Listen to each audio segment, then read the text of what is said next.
I was speaking to a client of ours who's doing very well. She's doing very well, better than she thinks, because we all sometimes think we don't have enough. Mm-hmm. But I was talking to her last time, and I was like, you're financially independent. You're done working. Everything is taken care of. You kind of built the life that you wanted. Here we are. What's one piece of advice if you could go back to your younger self, or maybe she has grandkids, if you could teach your grandkids one thing, what would it be? And her response was that she would have started contributing to her 401k younger. Sooner. Mm-hmm. Yep.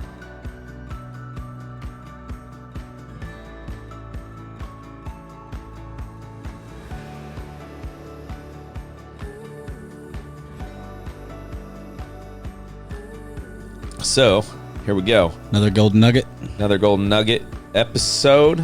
I have no idea what episode we're on. It doesn't matter. We're in the high teens, 20s now. We're just into it, and we are glad. And we're on a sugar high. you're on a sugar Halloween present from one of our wholesalers. Yeah, so eating candy all afternoon. We appreciate the the fat pills.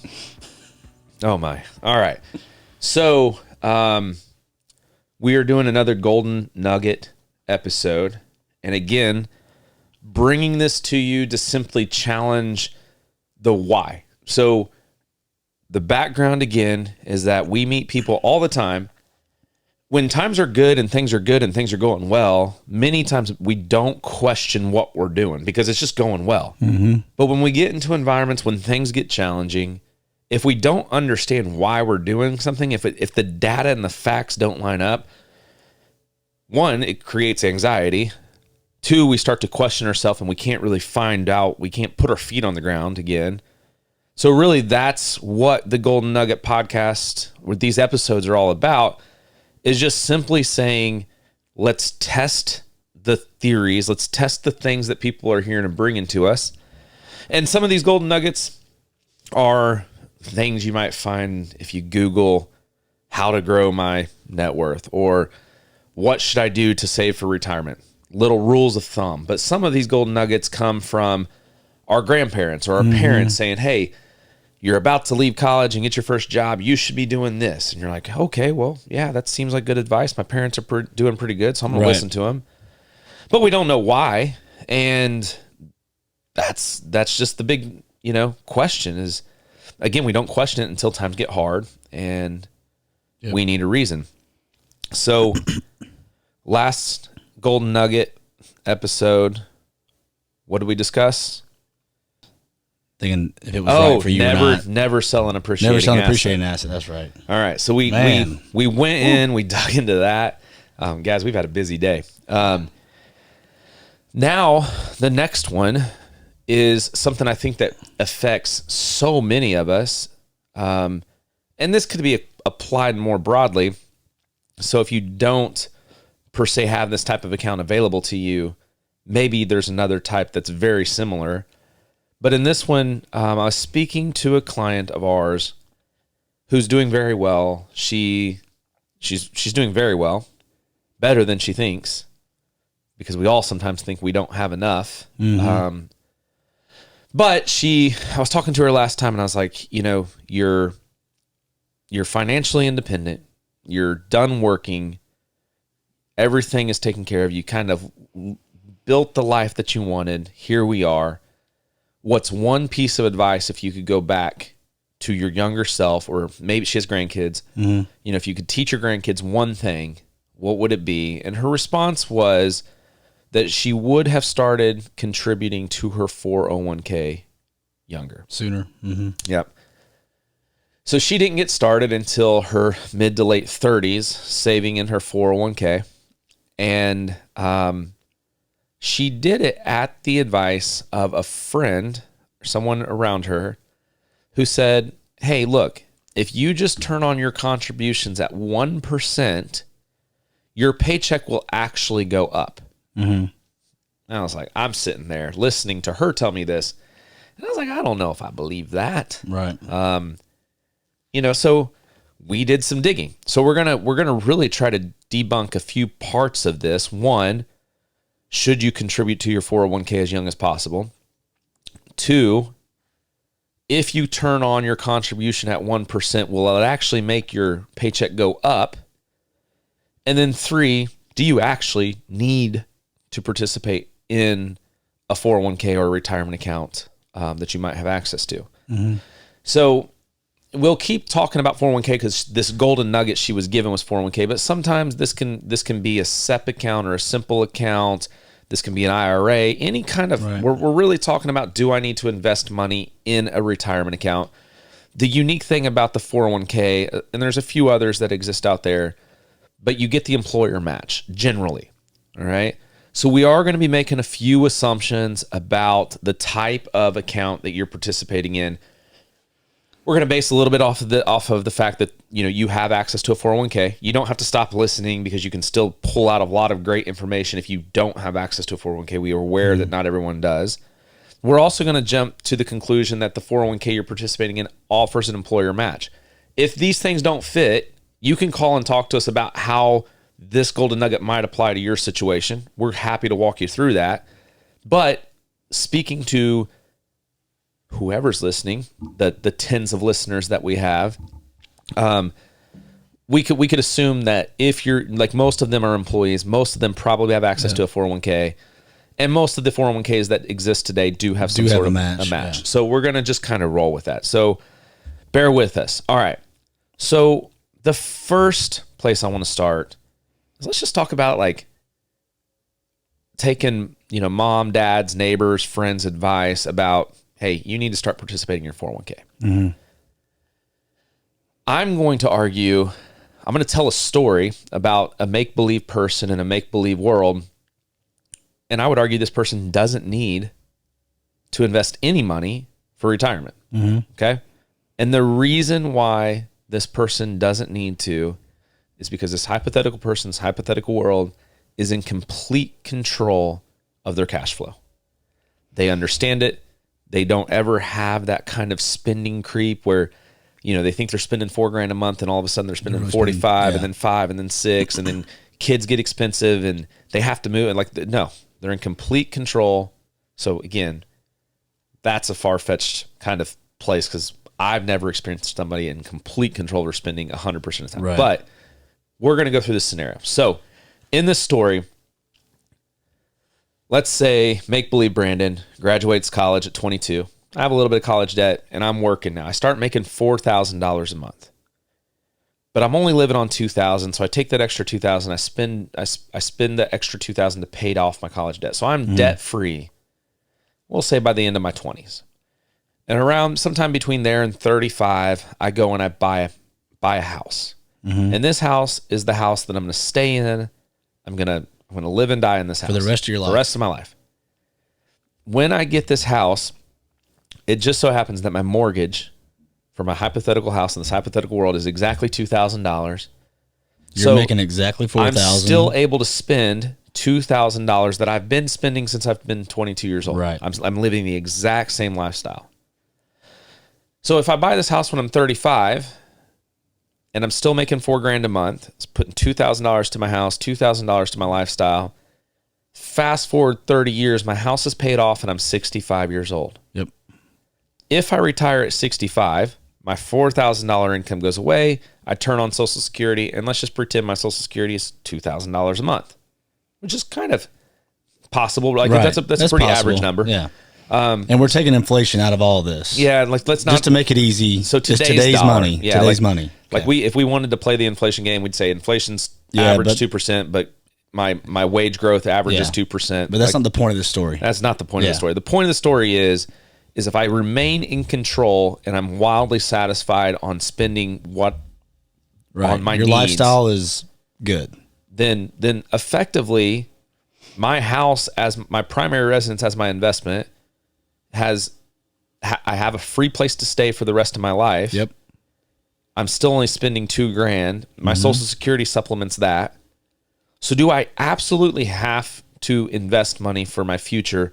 I'd argue, no, you don't absolutely have to. Right. We get to choose to whether, like, as to whether to invest money, what happens oftentimes is we decide at some point in our life that what we have as far as like what we can spend, we aspire for a little bit more. And this doesn't have to be selfish ambitions, right? Like we could aspire to make more money so I can donate more money to charity, church. I might want to leave a nest egg for my children. Right. I might want to pay for my grandkids' college or something. all kinds of things, right? Or I might just want to go on vacation, or I might just want to buy a nice car, or I might, it can be a little bit selfish, and that's completely fine. But so when we try to start aspiring beyond our current means, we are making we have choices. We can either do the work ourselves, right? I can get a better job, and instead of making $4,000 a month, I can make $6,000, and then I can make $10,000, and then I can start my own company, which is an investment kind of anyway. Right. But then I could be making $20,000 a month, and I could just keep going and going and going, right? Or I could say, hey, so let's think about some people's careers. All right, if I'm a police officer, if I'm a teacher, if I'm a firefighter, some of these are just very like kind of like staple jobs where the earnings growth, it wildly rewarding, extremely important. Are they paid enough? Absolutely not. No.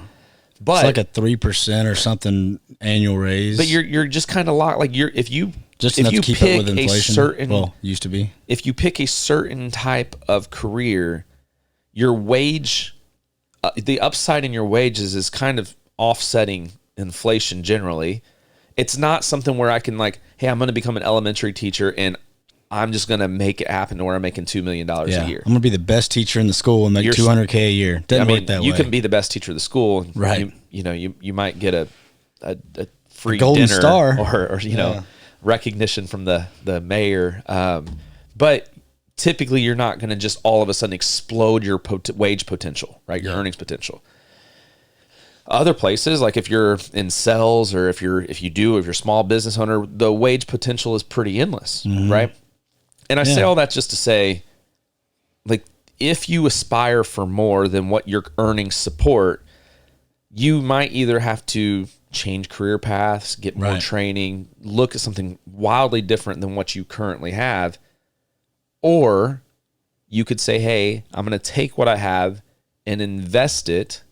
And this can be many different types of investments. Right. But I could invest it. Now I'm working towards my future and my money is working towards my future as well. Here's the trade-off. When we choose to invest money in any investment, there's always a risk. There's risk involved. And that risk is that effectively we're giving up some control of the outcome. And that's where anxiety comes in. Yep.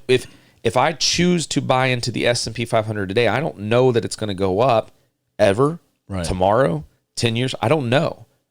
I can look at all the data and the history and I can do my research and my homework.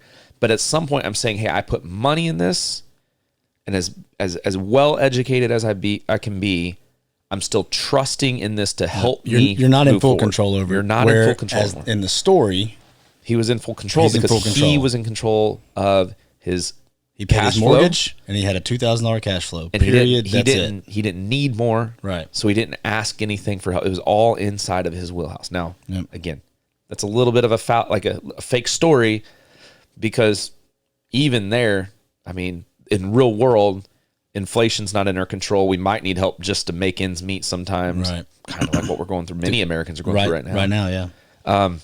So I say all that to say, like, most of us are going to make the choice that we want some help in getting to where we ultimately want to be. We want to figure out a way, and even how to make our money work for us. If I sat down with you and I laid out, I was like, Josh, I need you to kind of look at my plan here. Does it make sense? Am I missing anything? And you look at the plan like, yeah, no, like your math lines up. You could retire at 65. And you're like, but did you know if you do this, this, and this, there's going to be a little more volatility. There's a little more risk, but it still kind of fits it's appropriate. Right. And instead of retiring at 65, you could retire at 62. Now, how's that sound? It's like, wait a second. Yeah. Maybe I do want some help in this after all. Right. So there are investments out there that can help us potentially, but understanding the trade-off, right? So this particular client didn't start investing earlier for a couple reasons. One, Maybe she didn't have the wherewithal to think that far in the future, because guess what? Real life was happening right in front of her. Kids. She wasn't in her higher incoming years. She still had a lot of debt that she was trying to mitigate. Right. Like things that typical 20 and early 30-year-olds go through, that was making it super challenging. The other part of that too, though, is maybe she just didn't have the stomach for the traditional top market. Maybe maybe she's seen, not in this case because she is, a little bit older than seeing her parents, but we have another client who is he's very tolerant when it comes to risk. He has a high risk tolerance. However, he has a little bit of anxiety about our current situation where we are currently in the economy, because he's seen his parents have to file bankruptcy twice following the 2008 recession, right? So you have all these biases, you have all these things that you have to work through at as an individual level. If you're working with somebody, they should be working with you to understand those situations so they can make appropriate recommendations. However, for all these reasons, she didn't start until she was in her mid to late 30s, and she wants to, she could go back. She's realizing, hey, well, here's what she's thinking. If I would start earlier, I'd have a little less anxiety now because I feel like I don't quite have enough. I'm trying to convey one thing too. Most of the time, I don't care how much you have, you're never going to get rid of all the anxiety that comes with, am I sure that I haven't? There's no way to guarantee that you will definitely have enough to navigate the rest of your life. The other piece is oftentimes we end up trading anxieties, right? So we go from the anxiety of, I was about to say, because if she's got anxiety now, but back then, if she started putting, 6% of her paycheck in her 401k, she'd have anxiety for the I guarantee lesser amount of cash flow that she would have had. Well, and now though, I guarantee you she'd still be like, well, because she's staring at 30 plus years of not having job income, right? She's relying on her nest egg. And she would still have the fear, because we can't see 20, 30 years in the future with like, sure, like the definites that comes with, like, she knows she has enough money for tomorrow, but does she have enough money for 30? There's no guarantee in anything in life, right? That being said, I have seen a tipping point where people do absolutely get to a point where they have enough, but then there's anxiety surrounding am I missing something? Am I doing everything correctly? So there's always anxiety. You're never going to get rid of it completely. But so I don't think that she would be less anxious per se if she would have started 5 years earlier. But that's kind of the premise of this golden nugget. She's thinking, I don't think I'd be barely there, because she feels like she's not, but she feels that way. Whereas if she would have started 5 years earlier, maybe she thinks like, I'd definitely be there, right? I don't think that would change, but I digress. The point being, is there any truth with the earlier we start, the better? And I'll give two arguments to this, right? So the first thing that I want to say is talking about the hypothetical pretend person that's in charge of their cash flow. Cash flow is absolutely king. Okay. 100%. So we have a podcast. It's like our second or third one that talks about the kind of the priorities, the kind of steps to working towards financial, like building your financial portfolio and wealth. What's the word I'm looking for?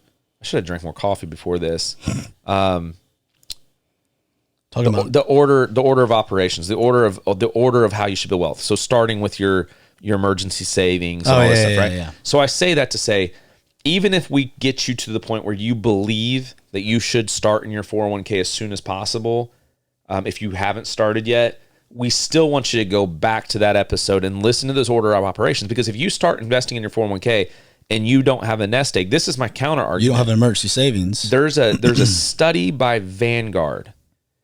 And in the Vanguard study, it shows that it was like 80% of people that have retirement savings in the retirement accounts before the age of 30. Oh yeah, that's right. They dip into it. Okay. So basically what you're saying, like what this is saying is, if I'm 22 and I get my first job out of college, they have a 401k, and I turn on that before I start building my emergency savings, there's an 80% chance that I'm going to dip into my 401k and take take a penalty that money out. and take a penalty. And I have to pay a penalty on that. Yep.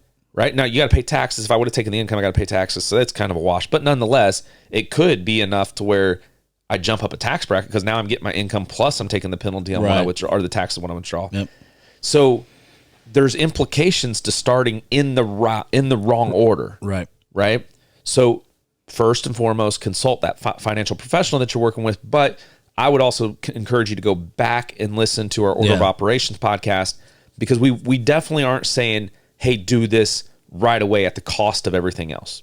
This is just Golden Nugget. We're just saying, is there any accuracy? But talking about, you should start your 401k as early as possible. Yes, you should, but not in the wrong order. Not in the wrong order, right. So, and so if you do it in the right order, what we're trying to say, like what I want to say is, the 80% chance don't of you be dipping that into 80% person, or don't be 80% of the population that dips in and pays the penalty on money you should have had in your savings account in the first place. Yep.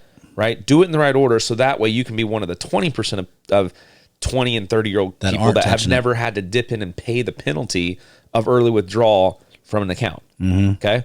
So in that sense, I think where this client was at, I honestly think she made a bit, because she was explaining to me why, all these reasons why she didn't start earlier.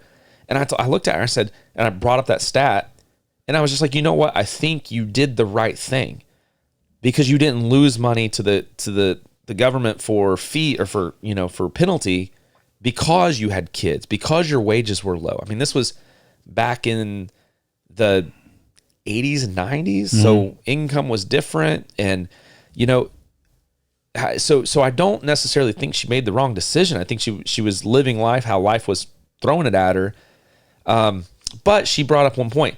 She said the person that convinced her to start in the 401k, well, let's hold that, because I want to talk about the why. Why do we want to start as early as possible? So the argument against not doing it, the warning against not doing it early is making sure you do your order of operations in the right order, right? Don't do things out of the order, because you run the risk of having to pay a penalty to get money out when something in life comes up. Yep.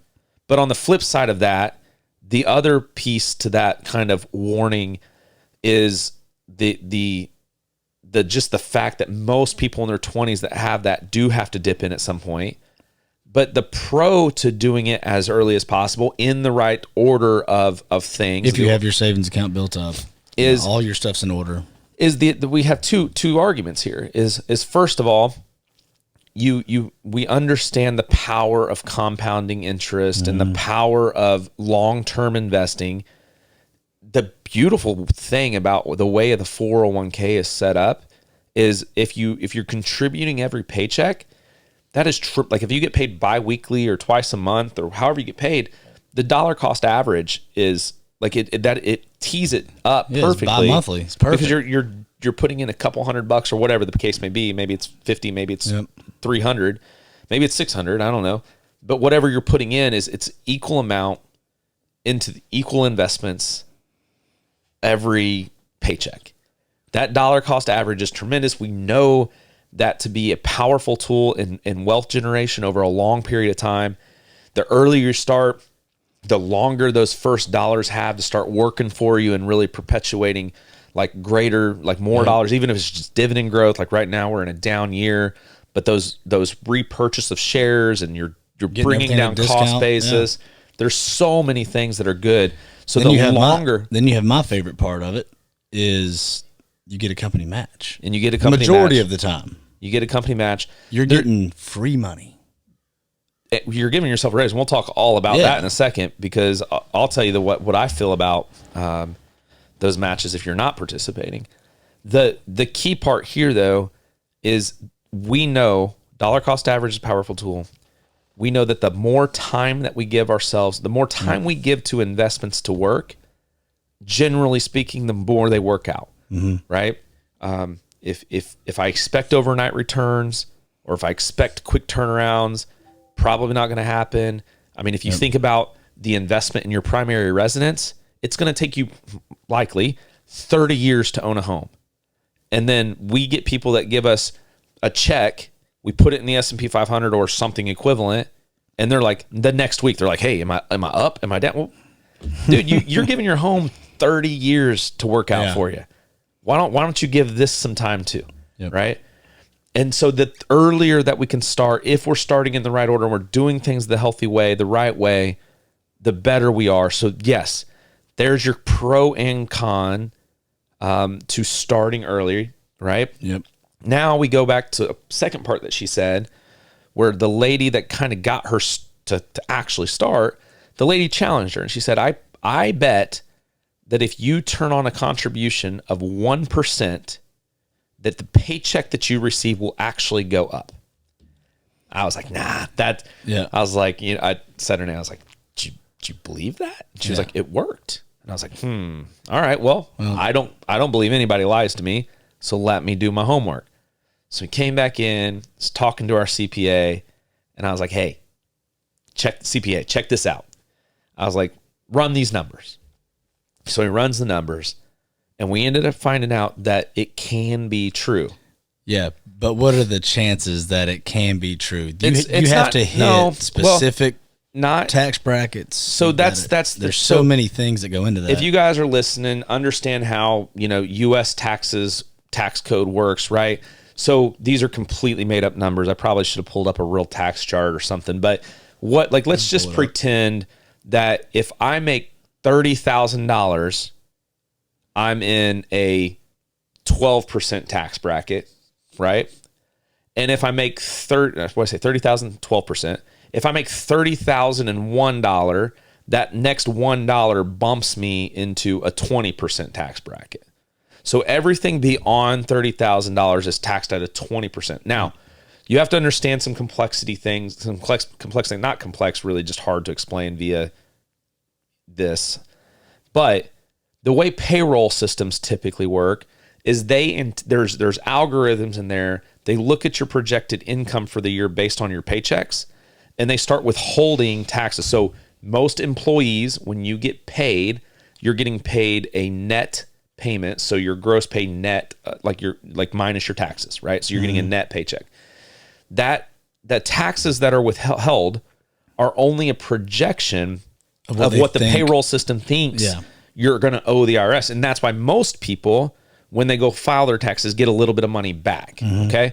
So if, let's say, again, wildly round numbers here, but let's say at $30,000 I'm paying 12%.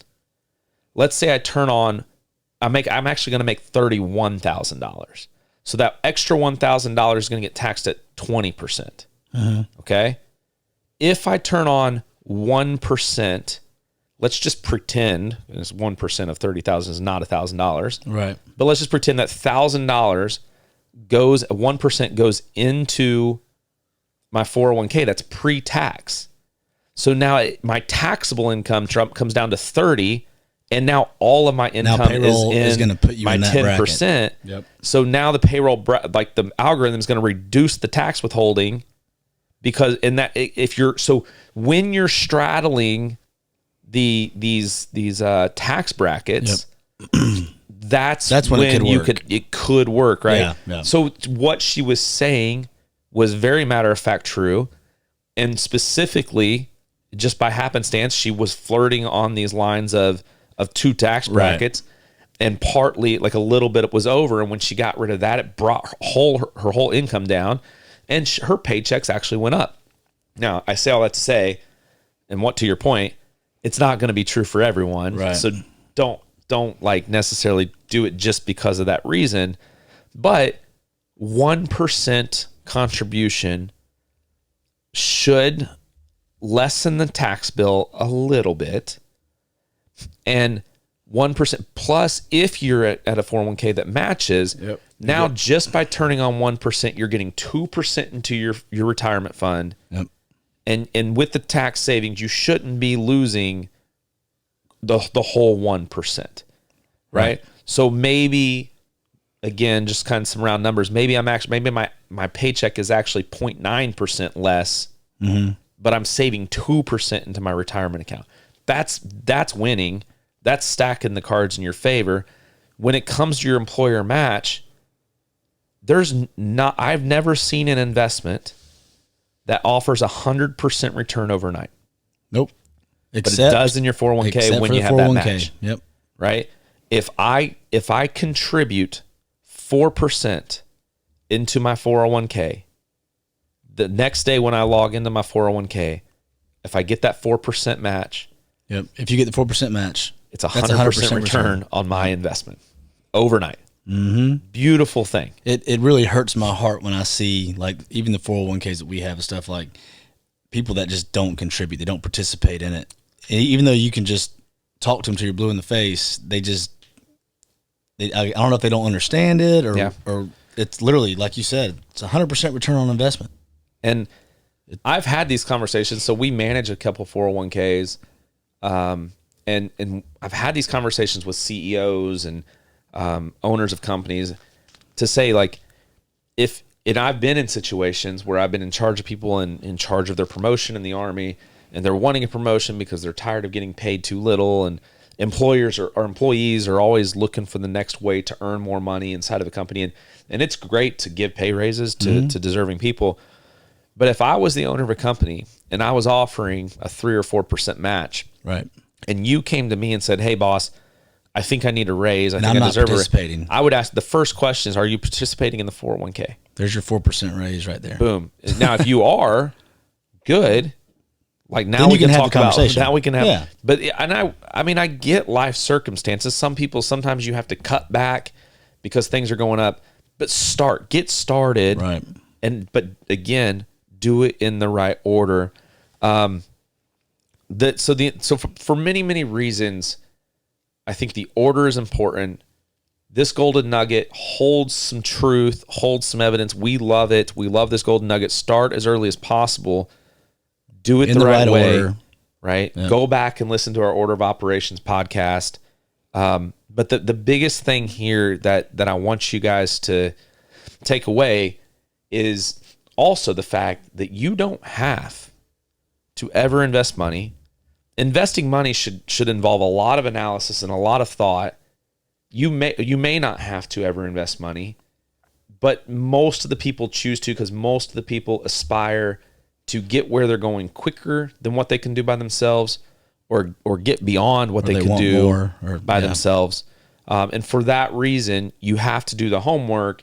You do the analysis. You hire some professionals. You do everything that you can possibly do to make it a good, smart, intelligent investment. You pick things that are appropriate for your level and comfort with risk.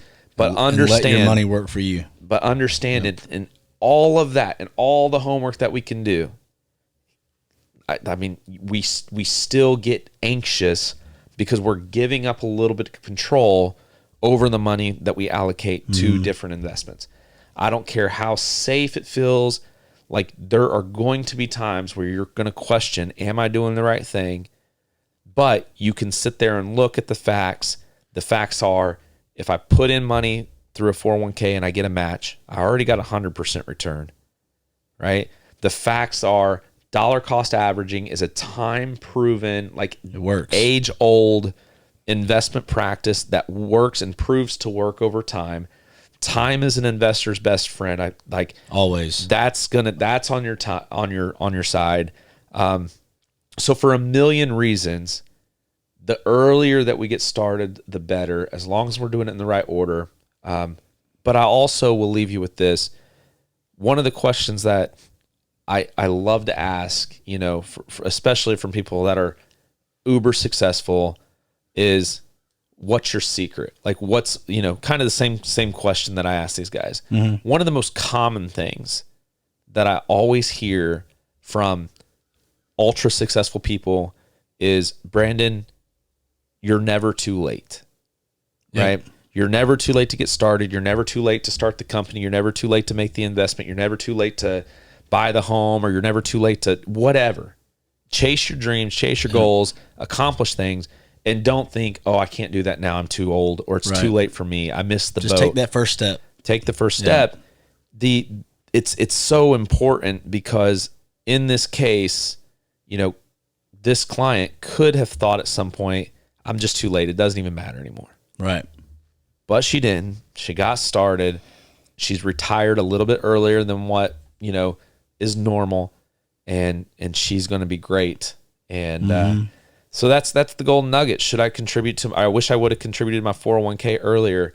If you're out there and you're contributing to your 401k because your mom or your dad or your grandparents said you should, or because a friend said you should, or just because that's what people do, or that's what you saw on Google or a fact sheet or whatever, things right now are rocky. You're probably seeing your 401k balance come down. And if you don't have the facts, you're probably thinking, man, I should just turn this off. I should just quit. I would argue, look at the facts of time, dollar cost averaging, stay focused on quality, make sure your investments are risk appropriate. Talk to us, talk to the financial advisor that runs the 401k. Yep. And I just saw a thing from a buddy of mine, Carl Richards. He said in scary times, he drew this chart of what you need in scary market times. And the highest part of the chart was just a hug. Yeah. and then the next one was counsel from your financial professional. Yeah. And then the one that was negative was advice from social media and fact sheets. So don't turn to people you trust. It's rough out there right now. We'll keep doing podcasts and putting out information to keep you guys as educated as possible on what we're doing. We're doing a lot of stuff with client portfolios right now that we're just working hard. Okay. We'll be putting out some information really soon about some end of the year checklist for finances, managing your finances and families. End of the year to-dos. We'll again, I think we've mentioned this before, but we'll do it again on some down market strategies. And a lot of them actually will kind of overlap. So we'll talk about how to just do this all in the next couple months to make yourself we're going to make lemonade out of lemons. We know this is just a chapter of the big book, and the next chapter is going to start sooner than later. We don't know when, but when it starts, we're going to be well positioned for that next chapter.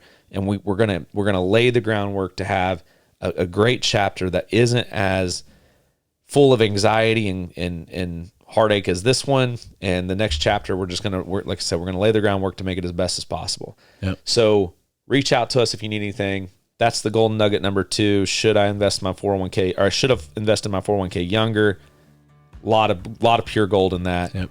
But understand, you're never too late to get started. So if you have questions, reach out. Anything else? If you get an employer match, take advantage of it. Take advantage of it. All right, guys. That's all for now. Thanks. We hope you learned from our conversation today. It is important to us that you know this is for educational purposes and not intended to be considered specific advice for any individual listener. If something we discussed is relevant to you and you have questions of how it might be applicable to your specific situation, please reach out to your financial professional.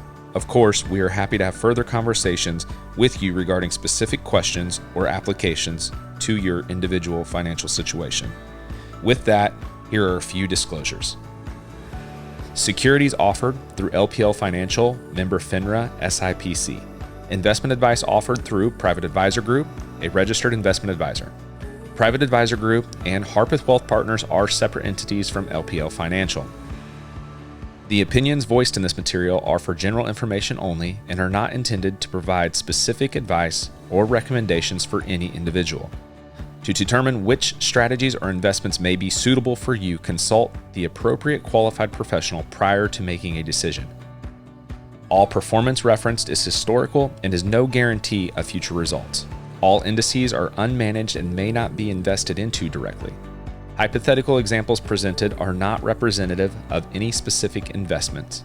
Your results may vary. With that, thank you, and we look forward to having you back. Take care.